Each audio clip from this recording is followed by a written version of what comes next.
What if everything you thought you knew about angels was wrong? Forget the paintings, forget the glowing men in white robes with feathered wings.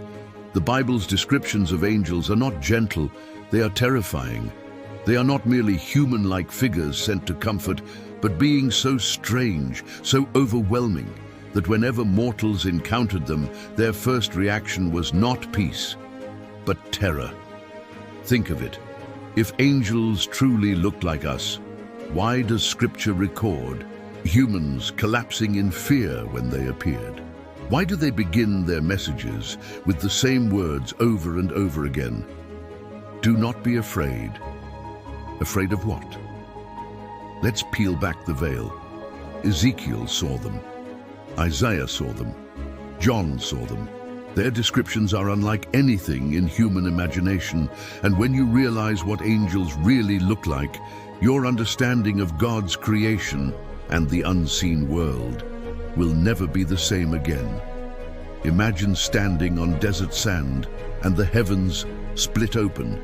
A storm cloud rolls forward, flashing with fire, spinning like a whirlwind. Out of the fire emerges 4 living beings. Each one has 4 faces: human, lion, ox, and eagle. Their bodies gleam like molten bronze. Their wings stretch upward, touching one another, and beneath their wings are hands, human hands. Their legs are straight, but their feet gleam like polished brass. And as they move, they do not turn. They simply glide, each face looking in every direction at once. Ezekiel trembles, struggling to put into words what his eyes can barely process.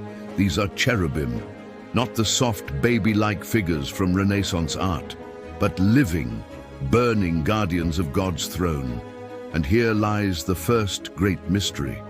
If these are the beings who stand at the very throne of God, what else lies beyond our imagination? What else has humanity forgotten, diluted, or softened over the centuries? Now consider Isaiah. He looks up, and the temple fills with smoke. He sees the Lord high and lifted up, but surrounding him are seraphim. Each one has 6 wings, 2 covering their faces, 2 covering their feet, and 2 used to fly. They are not silent. They cry out, "Holy, holy, holy is the Lord Almighty. The whole earth is full of his glory." Their voices shake the foundations. Smoke fills the air. These are no ordinary messengers.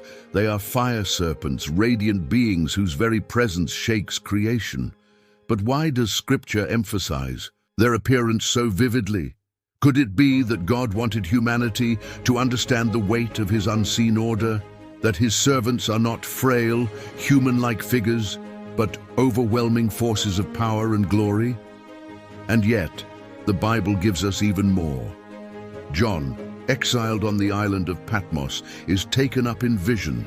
He sees the throne of God surrounded by 4 living creatures, one like a lion, one like a calf, one with a human face, one like a flying eagle, each covered in eyes, front and back, within and without.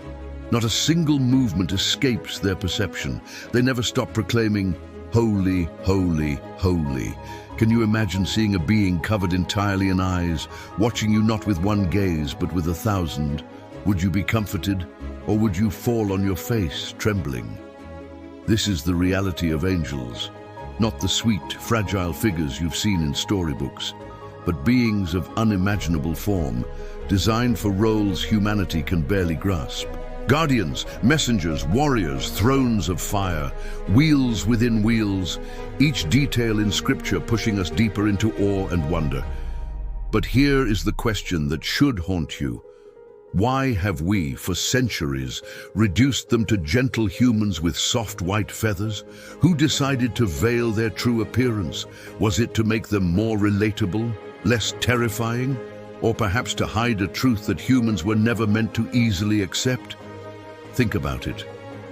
Every time an angel appears in human form, whether to Abraham, to Lot, to Mary, they never introduce themselves as, "This is how I truly look." Instead, it is an accommodation, a disguise, a mask. They appear as men only when interacting directly with mortals. But in visions, when the veil is lifted, Scripture describes them in forms so alien, so terrifying, that words strain to capture them. Which begs the question, what is the true form of an angel? And here lies the chilling truth. Angels are not bound by flesh. They are not biological in the way we understand life. Their form is not limited to one shape. They are spiritual beings, capable of manifesting in different ways. But when God permits their true nature to be revealed, it is overwhelming. Creatures of fire, eyes, wings, and thunder. In short, not human, not even close. This should change the way you read every encounter in the Bible. Imagine the shepherds in the field when suddenly the glory of the Lord shone around them, and they were terrified. Not surprised, not confused, terrified. Imagine Daniel trembling, falling to the ground when an angel appears. Imagine John collapsing as though dead when he beholds one. These reactions tell us everything. These beings were not simply men with wings. They were something beyond comprehension. But here's the deeper layer of mystery. Angels are not all the same. Cherubim, seraphim, archangels, living creatures, each with unique forms and purposes. Some guard the throne, some carry messages, some wage war, some announce judgment, each role reflected in their form. Which leads us to wonder, how many different types exist? How many have never been revealed to the human eye? And then comes the most shocking revelation of all. Paul writes in 2 Corinthians that Satan himself masquerades as an angel of light. If angels can take on forms that appear human or even glorious, then what does that say about the realm of deception? How many times throughout history might humanity have encountered beings that were not what they seemed? How many visions, apparitions, and encounters were truly angelic? And how many were distortions designed to deceive? This is why Scripture warns us, test the spirits. Not every messenger is from God. Not every shining figure carries his truth. Some are counterfeit, and this makes the true forms of God's angels even more significant, because they reflect his majesty, his holiness, his overwhelming glory. And here's where it becomes personal. If angels are real, if their true forms are beyond human comprehension, then the spiritual world around you is far stranger, far more alive, and far more active than you have ever imagined. Every moment, unseen beings move around you. Some protect, some resist, some fight battles you cannot see. And while humanity looks only at the visible, Scripture insists that the invisible is just as real, more real. Pause and let that sink in. What would it mean if at this very moment beings of fire and wings and eyes beyond number surround the throne of God, watching, proclaiming, moving? What would it mean if every war on earth was mirrored by wars among angels and demons? What would it mean if your prayers summoned angelic forces to act on your behalf? This is not metaphor. This is the spiritual reality the Bible unveils, and the true appearance of angels forces us to confront it with new eyes. If this has gripped you, then do not let it go. Like this video to push it into more hands who need to hear this hidden truth. Share it with someone who thinks angels are nothing more than gentle figures in the clouds. Comment below with what shocked you most. Was it Ezekiel's wheels, Isaiah's seraphim, John's creatures covered in eyes, or the very thought that angels never truly looked human at all?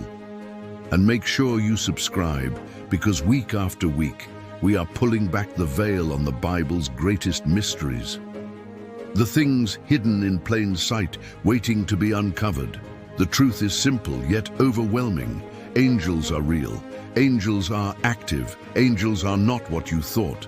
Their true appearance is not human. Their true nature is not gentle. They are beings of flame, thunder, and unimaginable form. They are the servants of the Almighty, terrifying in their splendor, overwhelming in their presence. And one day, you may see them with your own eyes.